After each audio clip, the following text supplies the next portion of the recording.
ये धीरे धीरे प्रोसेसर है। चलो हाँ भाई, जनसंख्या घनत्व में लगातार कमी हो रही इधर है।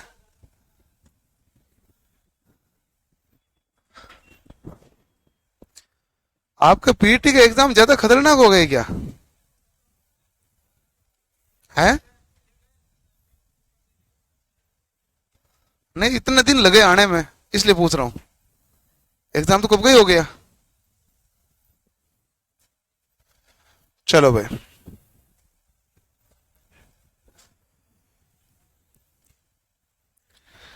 अब हम पढ़ेंगे भाग, उसका नाम है वाइंडिंग।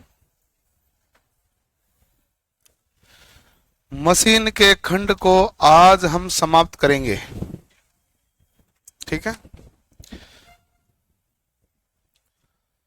तो आज मशीन का खंड समाप्त होगा, वाइंडिंग को पढ़ना है, लास्ट लेक्चर है, इसलिए मेरे बोर्ड में सब लिखे लिखाए पड़े हैं।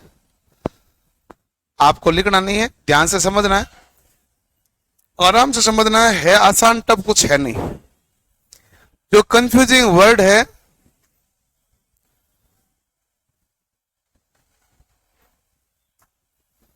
हाँ भाई, जो कंफ्यूजिंग वर्ड है वो है पिच नाम। Back pitch, front pitch, commutator pitch, औसत पिच, ठीक है, और परिणामी पिच। तो इन सभी के बारे में हम देखेंगे और आराम से चीजों को समझेंगे। Short pitch, long pitch, full pitch, ठीक है ना, पोल पिच।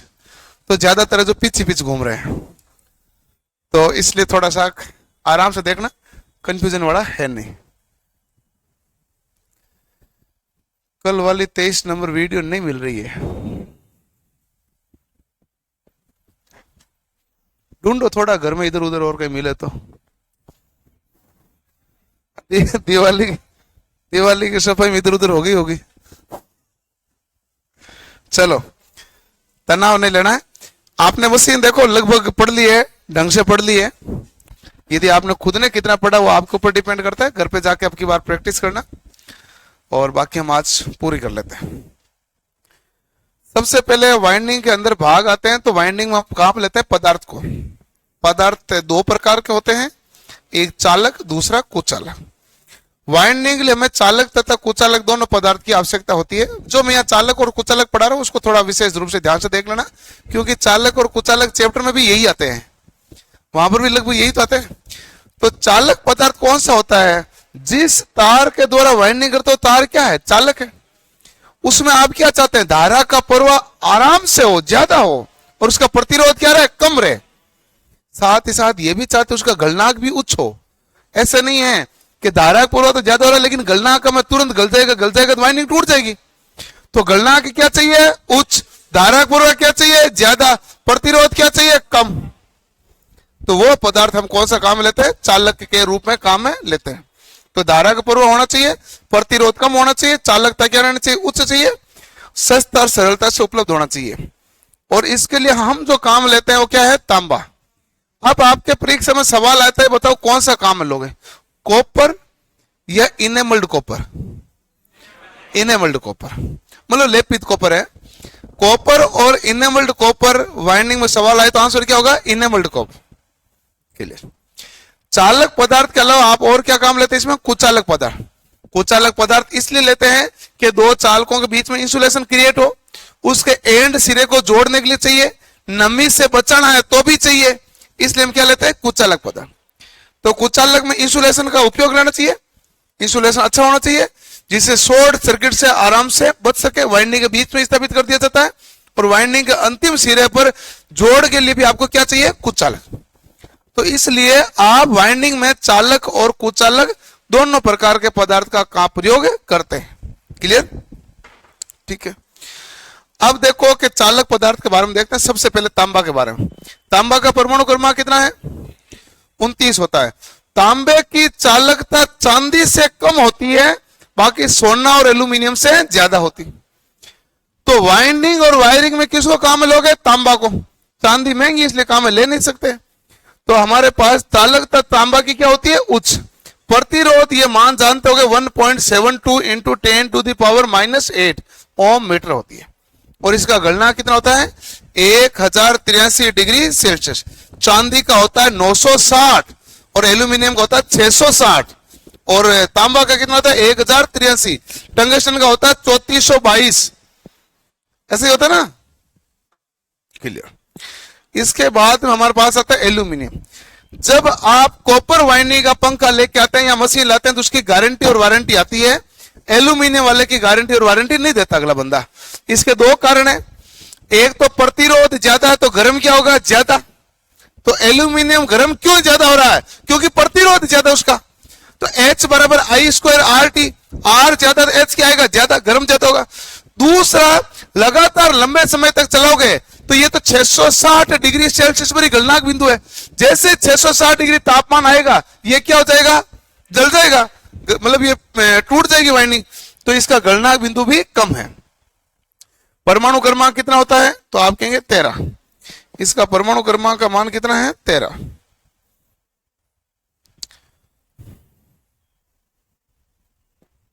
ठीक है, तो परमाणु क्रमांक का मान कितना है, 13। प्रतिरोधकता कितनी है 2.66 इंटू 10⁻⁸ ओम मीटर। गलनांक 660। दो चीजें हैं जो बड़ी ध्यान से रखना, दोनों सवाल परीक्षा में पूछे हैं। एल्यूमिनियम की चालकता तांबे की चालकता की कितने परसेंट होती है, 60%। और एल्यूमिनियम वजन में क्या रहता है, हल्का, कॉपर क्या रहता है, भारी। तो कॉपर की तुलना में एल्यूमिनियम का वजन कितना होता है, 50%। जब समान अनुप्रस्थ काट के क्षेत्रफल को ले लिया जाता है। तांबा को हम वाइंडिंग और वायरिंग में किसको काम लेते हैं, तांबा। एल्यूमिनियम काम लेते हैं पारेषण में, वितरण लाइन में, जैसे ACSR। बस बार में भी हम ज्यादातर किसको काम लेते हैं, एल्यूमिनियम को। बस बार में कहीं पर कॉपर का काम लेते हैं। यदि बस बार में कॉपर वहां काम लेते हैं जहां आगे लाइन जाएगी कॉपर की, तो बस बार भी किसका होगा, कॉपर का। आगे लाइन जा रही एल्यूमिनियम की, तो बस बार भी किसका होगा, एल्यूमिनियम। और सामान्यतः पारेषण और वितरण के लिए बस बार लगाते हो ज्यादातर उनके लिए, तो वहां तो हमारे पास किसकी बनी रहेगी, एल्यूमिनियम की। वहां तांबा कहीं काम में नहीं लेते है? तांबा कहीं नहीं लेते हम काम में कि इसमें पारेषण और वितरण में। रेलवे में भी जो लाइन होती है वो एल्यूमिनियम की है। जो रोड होती है कॉपर की ना, वो कॉपर की रोड लगी होती है, उसके ऊपर टच करने वाली, उस रोड में होता कॉपर का भाग। जो लाइन लगी रहती है वो नहीं रहती है, ठीक है ना। तो कॉपर का भाग उसमें रहता है, क्योंकि एल्यूमिनियम थोड़ा कमजोर है, कॉपर मजबूत है। उसकी एक अलग पूरी कार्य प्रणाली भी है। लगातार लंबे समय तक तार पर रगड़ खाए फिर भी वो ज्यादा घिसे नहीं, ऐसा होता है ना, ट्रेन चलती रहती है। चलो, अब वाइंडिंग है। वाइंडिंग हमारे पास कितने प्रकार के, दो। एक है फील्ड, एक है आर्मेचर। दो ही वाइंडिंग है। मशीन में कितनी वाइंडिंग रहेगी, दो। एक फील्ड है, दूसरी आर्मेचर। फील्ड वाइंडिंग कहां पर स्थापित होती है, पोल पर। आर्मेचर वाइंडिंग कहां पर स्थापित होती है, आर्मेचर पर। फील्ड वाइंडिंग क्या काम करेगी, चुंबकीय क्षेत्र उत्पन्न करने का। आर्मेचर वाइंडिंग कहां क्या काम करेगी, ईएमएफ उत्पन्न करने का। यही काम होगा कि नहीं होगा। लेकिन अब डीसी और एसी मशीनों को देख लेता हूं मैं। डीसी मशीन में पोल होते हैं स्टेटर पर, और पोल पर वाइंडिंग होती है फील्ड वाइंडिंग। तो स्टेटर पर वाइंडिंग कौन सी डीसी मशीन में, फील्ड वाइंडिंग। और रोटर पर आर्मेचर के खांचे होते हैं, तो रोटर पर वाइंडिंग कौन सी होती है, आर्मेचर वाइंडिंग। यही पढ़ा था डीसी में, ठीक है। तो डीसी मशीन में हमारे पास फील्ड वाइंडिंग कहां पर स्थापित होती है, पोल पर। एसी मशीन में कहां पर स्थापित होती है, रोटर पर। कल हमने पोल कहां लगाए थे, रोटर पर लगाए थे ना, सिंक्रोनस मोटर पढ़ रहे थे, अल्टरनेटर पढ़ रहे थे। आर्मेचर वाइंडिंग डीसी मशीन में कहां पर होती है, रोटर पर। और एसी मशीन में कहां पर होती है, स्टेटर पर। जो रोटर पर होती है किस प्रकार की होती है, बंद। और स्टेटर होती है वो कौन सी होती है, खुली प्रकार। इसके बारे में हम पहले डिस्कस कर चुके हैं। ये तो वापस तुलना की है, ये तो बता चुके हैं ना भाई, सब कुछ जितना भी भाग है सब तुलना वाले भाग है। विद्युत रोधी भाग कौन से काम में लेते हैं। वैसे चालक और कुचालक पढ़ेंगे तो इंसुलेशन की श्रेणियां पढ़ेंगे तापमान के अनुसार। तो जिसका ये ठीक रहती है वो वहां पर पढ़ेंगे, ठीक है। अब आप तो केवल इसमें देख लो कि कौन से कुचालक है। एक है कागज। कागज के हम क्या काम लेते हैं, शीट, जो स्लोट को चालकों से इंसुलेटेड करने के लिए, जो खांचे हैं खांचों में इंसुलेशन स्थापित करने के लिए वहां क्या स्थापित किया जाता है, पेपर यानी कागज। एक होता है लेदराइट पेपर। लेदराइट पेपर की आप जानते हैं कि कुचालक ज्यादा है कागज की तुलना में, तो विद्युत रोधन क्या है, ज्यादा। कौन सी श्रेणी का है, वर्ग ए का। कलर कैसा होता है, डार्क ग्रे कलर का या बोतल ग्रीन कलर का, डार्क ग्रे या बोतल ग्रीन का है। इसको भी हम सेम ही जगह काम लेते हैं, स्लोट में इंसुलेशन करने के लिए। तो ज्यादा क्षमता का वहां काम लिया जाता है जहां मशीन उच्च क्षमता की बनाई जाती है, वहां लेदराइट काम में ले लोगे। इसी प्रकार एक होता है प्रेस पेन पेपर, ये भी क्या काम करेगा, इंसुलेशन का। रंग कैसा होता है, पीला। विद्युत रोधन क्या होता है, इसका ज्यादा होता है। एक होता है ट्रिप्लेक्स पेपर, जो ग्रे, पीले और हरे रंग में उपलब्ध होता है, वर्ग ई प्रकार का। वर्ग हम चालक कुचालक पदार्थ पढ़ते हैं ना, उसमें श्रेणी पढ़ते हैं। ये या इमली, बाबी, फिर हरियाणा चाली, याद रखना पड़ता है।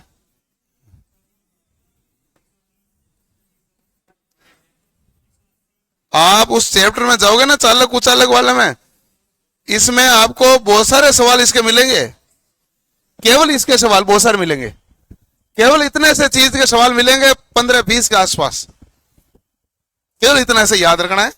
जो तापमान और वर्ग, क्या हुआ, लड़ाई मत करो, लड़ाई मत करो। तुझे तुझे कौन तेरे से लड़ रहा है, मुझे नाम बता, मैं तेरी तरफ से लड़ाई करूंगा। कोई नहीं लड़ रहा ना, कोई हिम्मत मत करना भाई इससे लड़ने की। खंबे के पीछे छुपे हुए हो शायद तक लड़ने वाले। तो तेरे और उसके बीच में तो दूरी काफी ज्यादा है, बीच में पूरा खंबा इंसुलेटेड, पानी की बोतल को लेकर लड़ी है। अच्छा ले रहे थे आप, तो आराम से लेते, फिर ऐसे लड़ाई का माहौल क्यों बनाया। लिख लिया, कोई बात नहीं। Press pen paper, triplex paper. अगला देखो ध्यान से, मिलीनेक्स पेपर। नाम इसलिए बता दिए जाते हैं, थोड़ा ध्यान रखें, नाम कभी आए तो आपको ध्यान रहना चाहिए, इसलिए कुछ अलग पदार्थ के बारे में नाम बताए जा रहे हैं। मिलीनेक्स पेपर होता है ई में सी वर्ग का होता है, रंग होता है दूधिया कलर। माइकानाइट पेपर होता है, ई में सी में होता है, रंग होता है सफेद। ये तो मैंने आपको यहां पर बता दिया, पहले बता दिया। माइका या अब्रक जो इंसुलेशन में काफी ज्यादा काम में लिया जाता है, पारदर्शी होता है, सफेद होता है, विद्युत का कुचालक, उष्मा का चालक होता है। तो ये तो उष्मा का चालक है। एक सवाल आया, बताओ कौन उष्मा का रोधी है। उष्मा रोधी, अग्निरोधी लिखा होता है सवाल में, एस्बेस्टस। एस्बेस्टस क्या होता है, अग्निरोधी, और ये उष्मा का क्या है, चालक, और वो उष्मा का रोधक है। अब वाइंडिंग में जो शब्दावली काम आती है उसको ध्यान से देखना है। यहां से आपके वाइंडिंग का पहला भाग स्टार्ट होगा। एक्चुअल में वाइंडिंग का भाग यहीं से स्टार्ट हो रहा है। अभी तक हम वाइंडिंग में प्रयुक्त होने वाली सामग्री देखी है, वाइंडिंग यहां से शुरू होगी। तो वाइंडिंग में सबसे पहले आता है नाम खांचे। जैसे आर्मेचर के खांचे होते हैं, उसमें आर्मेचर का वाइंडिंग स्थापित करते हैं। खांचे इंग्लिश में क्या कहलाते हैं, स्लोट। ठीक है, स्लोट कितने प्रकार के, 3, बंद, अर्धबंद और खुले खांचे। सामान्यतः हम क्या करते हैं कि वाइंडिंग की स्थापना इसमें जटिल होती है, बाकी बंद खांचों में कौन सी करनी चाहिए, डीसी मशीन की, इसलिए हम डीसी मशीन को अर्धबंद में कर देते हैं। आजकल जितने भी कर रहे हैं अर्धबंदी है। और खुले खांचे में कौन सी होती है, एसी मशीन। तो खांचे क्या होते हैं, खांचे वो होते हैं जिसमें चालक और चालक के समूह को स्थापित किया जाता है, वो क्या कहलाता है, खांचे। और जो चालक स्थापित किए गए हैं वो चालक फील्ड को काटेंगे तो उन चालक में क्या होगा, विद्युत वाहक बल उत्पन्न होगा। तो खांचों में क्या स्थापित किया जाता है, चालक या चालक का समूह, और ये चालक के समूह चुंबकीय क्षेत्र को काटेंगे तो क्या उत्पन्न करेंगे, ईएमएफ। ठीक है, चालक यानी कि ये जो चालक बनेगा कॉपर का या एल्यूमिनियम का बनाते हैं, सामान्यतः हम कौन सा काम लेंगे, कॉपर का, जो ईएमएफ उत्पन्न करने के लिए कार्य करेगा। अब पहले वो बाकी बात पढ़ना। अब ये देखो भाग, ये जो यहां से आपको दिख रहा है, ये एक आपके पास टर्न है।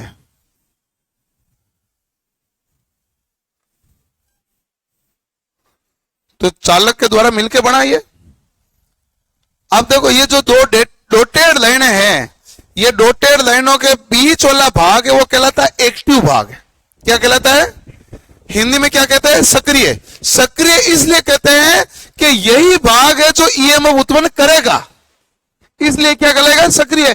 आपने वाइंडिंग में चालक स्थापित क्यों किए? ताकि आज जब ये चुंबकीय क्षेत्र को काटेगा तो क्या उत्पन्न हो जाए? ईएमएफ। और ईएमएफ उत्पन्न करने वाला भाग कौन सा है? जो डॉटेड लाइन के बीच में दिख रहा है, इस भाग को क्या कहते हैं? सक्रिय भाग। इसके ऊपर की तरफ भाग है वो आपका कहलाता पृष्ठ भाग, और आगे की तरफ वाला भाग कहलाता अग्रभाग। पृष्ठ भाग और अग्रभाग दोनों ही इनएक्टिव होते हैं, निष्क्रिय होते हैं, ये ईएमएफ उत्पन्न नहीं करते। ये तो क्या करेगा? कम्यूटेटर से जोड़ने के लिए काम में लिया जाता है, और ये परिपथ को पूरा करने के लिए काम में लिया जाता है। कम्यूटेटर की तरफ जुड़ने वाला भाग कौन सा होगा? पृष्ठ के अग्रभाग। तो ये भाग किधर जुड़ेगा? कम्यूटेटर की तरफ। और पृष्ठ भाग का कार्य क्या है? परिपथ को पूरा करना। अग्रभाग का कार्य क्या? कम्यूटेटर से जुड़ना। अग्रभाग और पृष्ठ भाग दोनों एक्टिव है कि इनएक्टिव है? इनएक्टिव। इनएक्टिव विद्युत वाहक बल उत्पन्न करेगा क्या? नहीं। विद्युत वाहक बल कौन उत्पन्न करेगा? एक्टिव। और एक्टिव में एक कॉइल में कितनी साइड होती है? 2 साइड। और 2 साइडों को मिला के क्या बना? एक टर्न। एक टर्न बना। तो बताओ यहां तक समझने में किसी को दिक्कत है? नहीं। तो एक टर्न है, एक उत्तरी ध्रुव पे एक दक्षिण ध्रुव। मैंने अभी तक बना रखा है, अभी मैंने पोल पिच कोइल पिच बराबर किया, आगे मैं पोल पिच और कोइल पिच बताऊंगा, ठीक है ना। तो ये हमारे पास एन, एक एन है, तो दूसरा क्या है? एस। क्लियर। चलो अब देखो, एन और एस के बीच की दूरी सदैव कितनी होती है? एन और एस के बीच की दूरी सदैव कितनी होती है? 180। तो पोलों के बीच की दूरी कितनी होगी? 180। कोइल के दोनों साइड के बीच की दूरी कितनी होगी? यह उसकी वाइंडिंग के आधार पर निर्भर करेगा कि शॉर्ट पिच है, फुल पिच है, लॉन्ग पिच है। यदि फुल पिच है तो एक एन पर स्थापित होगी तो दूसरी एस पर, तो कितनी होगी? 180। शॉर्ट पिच का मतलब 180 से कम, लॉन्ग पिच का मतलब 180 से ज्यादा, और फुल पिच का मतलब 180। पोलों के बीच की दूरी तो सदैव कितनी होगी? 180। ठीक है। कोइल क्या होती है? एक या एक से अधिक टर्न का समूह बनेगा, वो क्या बनेगी? कोइल।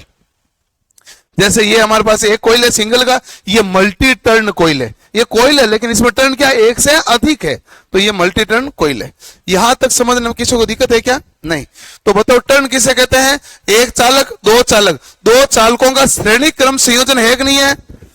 2 चालकों का श्रेणी क्रम संयोजन क्या बनेगा? टर्न। ठीक है। और टर्न या एक टर्न या टर्न के समूह से क्या बनेगी? कोइल। टर्न में क्या होता है? एक्टिव भाग। एक्टिव भाग क्या करेगा? ईएमएफ उत्पन्न करेगा। इन एक्टिव भाग कितने होते हैं? 2। एक अग्र, एक होता है पश्च। अग्र भाग होगा कम्यूटेटर से जुड़ेगा, पश्च भाग होगा इन चालकों का श्रेणी क्रम संयोजन करेगा। क्लियर। अब ये आ गया यहां पर आगे भाग, ठीक है। चलो देखो कि यहां पर एक एन ये है मेरे पास, दूसरा पोल एस है। 2 पोलों के बीच की दूरी क्या कहलाएगी? अरे बोलो, पोल पिच। कंफ्यूज नहीं होना, नाम में स्पष्ट है। 2 पोल के बीच की दूरी क्या कहलाएगी? Pole pitch. और 2 पोल के बीच की दूरी सदैव कितना डिग्री होती है? एन और एस के बीच की दूरी कितनी होती है? 180 डिग्री। कोई कंफ्यूजन नहीं है। अब देखो कोइल जो मैं ये बना रहा हूं, ये कोइल का देखो एक साइड है, दूसरी साइड में चाहूं तो एस तक ले जाऊं, चाहूं तो एस से पहले हो जाए। यदि एस तक जाएगी तो क्या कहलाएगा? Full pitch. एस से पहले होगी तो क्या कहलाएगा? Short pitch. तो ये वाइंडिंग कौन सी दिख रही है आपको? Short pitch. शॉर्ट पिच में जो कोइल पिच क्या कहलाएगी? कोइल के दोनों साइड के बीच की दूरी क्या कहलाएगी? Coil pitch.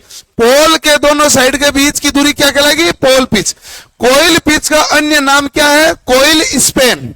कोइल पिच का अन्य नाम क्या है? कोइल स्पेन। ठीक है।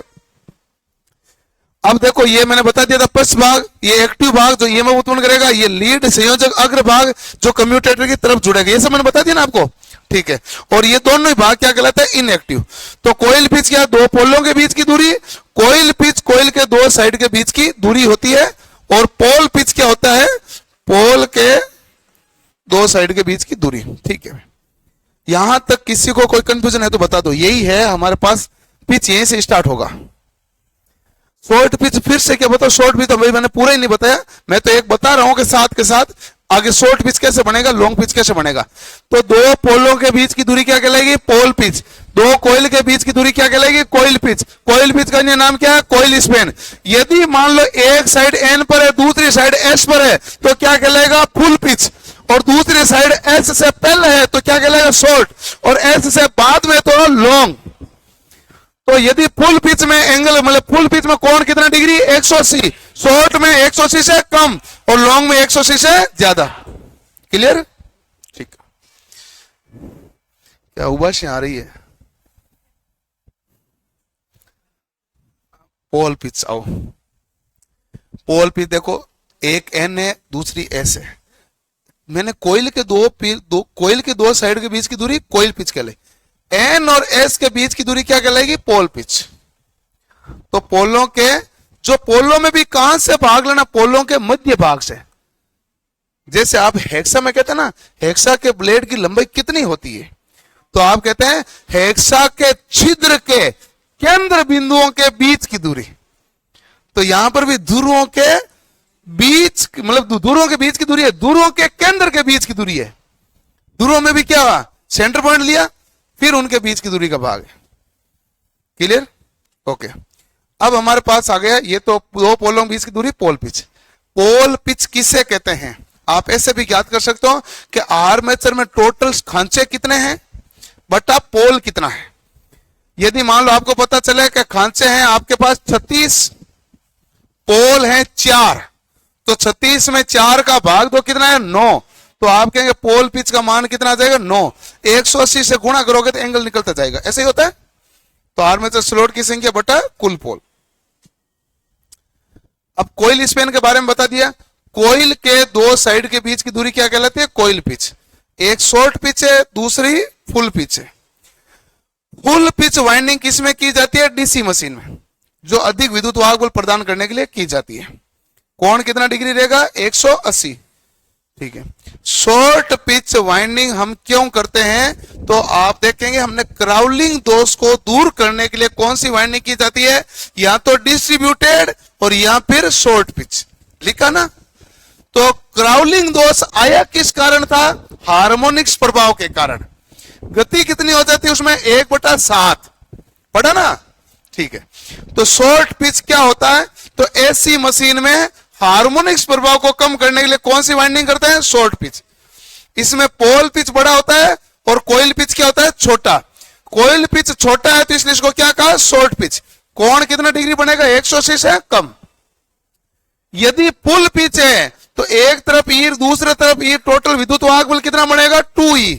लेकिन यदि शॉर्ट पिच है तो विद्युत वाहक बल बनेगा 2E cos alpha by 2। Cos alpha by 2 कहलाता है pitch factor. Cos alpha by 2 क्या कहलाता है भाई, pitch factor. Cos alpha by 2 क्या कहलाएगा, पिच फैक्टर, ठीक है। अल्फा क्या होती है, शॉर्ट पिच वाइंडिंग का कोण होता है। अल्फा बाई 2 क्या हो जाएगा, cos alpha by 2 pitch factor यानी तारत्व कारक कहलाएगा। और 180 माइनस अल्फा कहलाता कुंडली स्पेन। इसका मतलब हुआ कि आपके पास अल्फा का मान कौन सा है, ये अल्फा का मान कौन सा है, ये। और ये हमारे पास क्या हो गया, 180 माइनस अल्फा। आप बताओ इन 180 माइनस अल्फा प्लस अल्फा जोड़ोगे तो 180 होगा कि नहीं होगा। तो यहां से यहां की दूरी कितनी है, 180। तो अल्फा है ये, कोस मतलब 180 माइनस अल्फा है ये। अब आओ वापस इसमें, 180 माइनस अल्फा क्या कहलाएगी, कोयल के दो साइड के बीच की दूरी से क्या कहते हैं, कोयल स्पेन। 180 माइनस अल्फा, और अल्फा हमारे पास क्या होगी, शॉर्ट पिच वाइंडिंग का कोण। कोस अल्फा बाई 2 क्या कहलाता है, पिच फैक्टर, ठीक है। शॉर्ट पिच होता है, इसको और किस नाम से जाना जाता है, फ्रैक्शनल पिच। शॉर्ट पिच का मतलब है पूर्ण एक पिच तो है नहीं, एक से कम है। जैसे मैंने आपको एक सवाल भी कराया था कल या परसों आया था, तो 5/6 था। तो 5/6 आया पिच फैक्टर का मान 5/6। तो आप एंगल 180 डिग्री से गुणा करो, अल्फा का मान कितना है, 150। तो ये हमारे पास क्या कहलाता है, शॉर्ट पिच। शॉर्ट पिच का अन्य नाम क्या होता है, फ्रैक्शनल पिच। भिन्न है, भिन्न संख्या में आएगा, एक से छोटा है। अच्छा, फ्रैक्शनल मशीन किसे कहते हैं? सिंगल फेज को, क्योंकि उसका मान 1 HP से कम होता है, इसलिए फ्रैक्शनल कहते हैं। भिन्न, भिन्न का मतलब 1 से कम, 1 2 3 4 5 6, ये तो पूर्णांक संख्या है, ये भिन्न संख्या थोड़ी है। 1/2 क्या है? भिन्न। 5/6 क्या है? 3/4 क्या है? आप आधी HP की मोटर लाते कौन से? Single phase. कौन से? भिन्न एक नहीं है, इसलिए भिन्न कहते हैं। क्लियर? लॉन्ग पिच हम कभी काम में लेते नहीं है। लॉन्ग पिच होते जब कोयल पिच का मान पोल पिच से बड़ा होता तो उसे हम क्या कहेंगे? Long pitch. बराबर होता तो हम कहेंगे फुल पिच, छोटा होगा तो हम क्या कहेंगे? Short pitch. अब बताओ यहां तक कोई दिक्कत है क्या? तो बताओ फुल पिच में एंगल कितना बनेगा? 180 डिग्री। दो पोलों के बीच की दूरी सदैव ही, तो कोयल पिच किसे कहते हैं? कोयल के दो साइड के बीच की दूरी। पोल पिच कहते हैं पोल के दो साइड के बीच की दूरी। शॉर्ट पिच कब होगा? जब 180 से कम, और लॉन्ग पिच कब होगा? जब 180 से ज्यादा। और फुल पिच किस में काम लेता है? डीसी में, एसी में? डीसी में। क्या करेगा? ज्यादा विद्युत वाहक बल। और शॉर्ट पिच किस में काम लेंगे? एसी में। क्यों काम में लोगे? हार्मोनिक्स प्रभाव को खत्म करोगे। हार्मोनिक्स प्रभाव किस में, कौन सा दोष के कारण होता है? क्राउलिंग। तो उसको खत्म करने के लिए कौन सी वाइंडिंग करते हैं? Short pitch. पिच फैक्टर का सूत्र क्या होता है? cos α/2। क्लियर हो गया? यहां तक कंफ्यूजन है तो पहले पूछ लो, आगे और पिच आएंगे। कंफ्यूजन है क्या? कंफर्म हो गया? एक्टिव साइड कौन सी कहलाएगी? बीच वाली, वह साइड जो विद्युत वाहक बल उत्पन्न करेगी। और फ्रंट साइड कौन सी कहलाएगी? अग्रभाग कौन सा कहलाएगा? जो कम्यूटेटर की तरफ होगा, और वहीं संयोजन होगा। कम्यूटेटर पर ही तो संयोजन करना। बस भाग क्या करेगा? उन चालकों को श्रेणी क्रम में जोड़ने के लिए काम में लेते हैं। दो चालकों को श्रेणी क्रम में जोड़ोगे तो क्या बनेगा? एक टर्न। एक टर्न या एक से अधिक टर्न से क्या बनती है? कोइल। यही देखा आपने? तो कंफ्यूजन वाला अभी तक मामला नहीं है। ओके, अब आता है शब्द। एक एक शब्द को पकड़ते जाना। आप देखो कि जब मैंने आपको गोल घेरे में कम्यूटेटर पढ़ाया था, बीच में इस प्रकार पढ़ाया था, तो मैंने आपको बताया ना कम्यूटेशन दोष होता क्या है, किसी में धारा की दिशा में होने वाला परिवर्तन बताया था। तो ऐसे हमने कनेक्शन किए थे। तो वहां पर देखो कि ये तो हमारे पास लग गया कम्यूटेटर, नहीं सॉरी माइका। अब देखो कम्यूटेटर पर जब कोइल के दो सिरे जुड़ते हैं, कम्यूटेटर पर कोइल के दो सिरे जुड़े कि नहीं जुड़े? कम्यूटेटर पर दो कोइल के दो सिरे जुड़ते हैं, और उन दोनों सिरों के बीच की दूरी क्या कहलाएगी? तो कम्यूटेटर पिच किस पर आएगा? कम्यूटेटर पर। कम्यूटेटर पर संयोजित होने वाले दो संयोजक के बीच की दूरी। तो कोइल के दो सिरों कम्यूटेटर खंड पर जोड़ने पर दोनों सिरों के बीच की दूरी, ये क्या कहलाएगी? Commutator pitch. कोई कंफ्यूजन है? नहीं। आगे आता बैक पिच। बैक पिच और फ्रंट पिच को लेकर कंफ्यूजन नहीं रखना है। फ्रंट पिच को थोड़ा ध्यान रखना है। आप जैसे सोचोगे फ्रंट पिच वैसा नहीं निकलेगा। फ्रंट पिच कहता है पहली कोइल की दूसरी साइड, दूसरी कोइल की पहली साइड, उनके बीच की दूरी क्या कहलाएगी? Front pitch. वो कह रहा आगे बढ़ने वाला, फ्रंट का मतलब आगे बढ़ने वाला।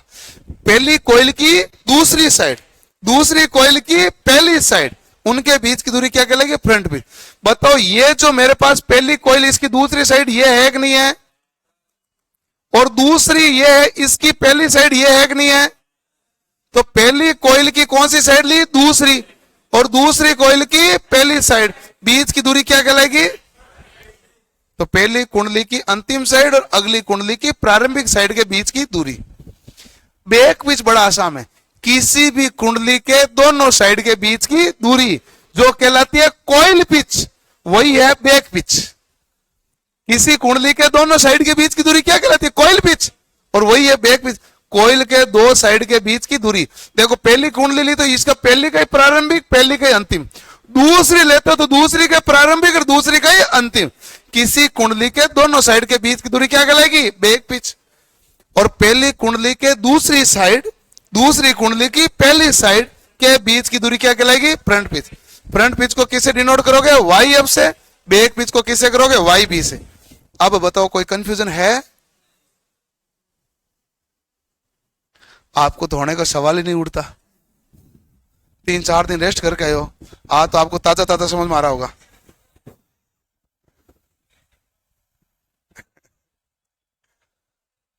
कंफ्यूजन है तो बता दो भाई। मैंने देखो इसमें सबसे ज्यादा पिच के नाम आने हैं, और कंफ्यूजन वाले भाग में आपको वापस बता दूं। पोल पिच क्या होती है? दो पोलों के बीच की दूरी। कोइल पिच क्या होती है? कोइल के दो साइड के बीच की दूरी। ठीक है। कम्यूटेटर पिच क्या होती है? कोइल के संयोजक सिरे कम्यूटेटर पर जुड़ते हैं तो उन दोनों सिरों के बीच की दूरी। बैक पिच क्या होता है? कोइल के दो साइड के बीच की दूरी, किसी भी कोइल के ले लो। फ्रंट पिच क्या होता है? पहली कोइल की दूसरी साइड दूसरी कोइल की के बीच की दूरी क्या कहलाएगी? Front pitch. कंफ्यूजन नहीं है? क्लियर हो गया? ओके। अगला है औसत पिच। औसत क्या होता है? राशियों का योग बटा राशियों की संख्या। बैक पिच और फ्रंट पिच को जोड़ो, भाग दो 2 का, तो क्या आएगा? तो ये तो कंफ्यूजन है भी नहीं। ये सवाल एक परीक्षा पूछा था, ऐसे पूछ लिया उन्होंने। वाइंडिंग पिच क्या होती है? 2 प्रकार की होगी।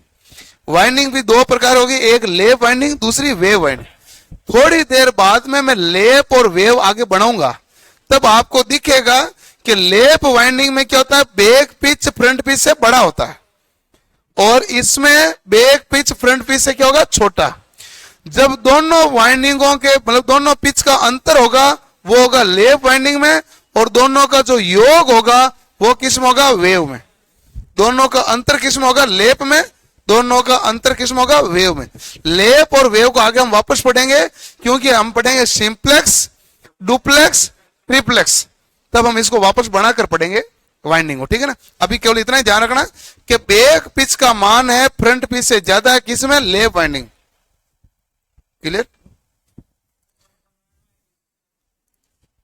ये है ना, ये जो वाइंडिंग आपको दिख रही है ये लेप है। लेप में जिसमें ओवरलेप की कंडीशन आई वो कौन सी है? लेप। तो बताओ ओवरलेप की कंडीशन आई कि नहीं आई? आई। बताओ यहां पर बैक पिच बड़ा दिख रहा है, फ्रंट पिच बड़ा दिख रहा है? आप देखो इसको, बैक पिच दिख रहा है ना, फ्रंट पिच तो क्या होगा? यहां से यहां तक ही है, और बैक पिच यहां से यहां तक है। बड़ा कौन है? Back pitch. आप थोड़ी देर बाद आप जब इसको देखेंगे तो आपको यह मिलेगा। शुरुआत में से 1 मिनट,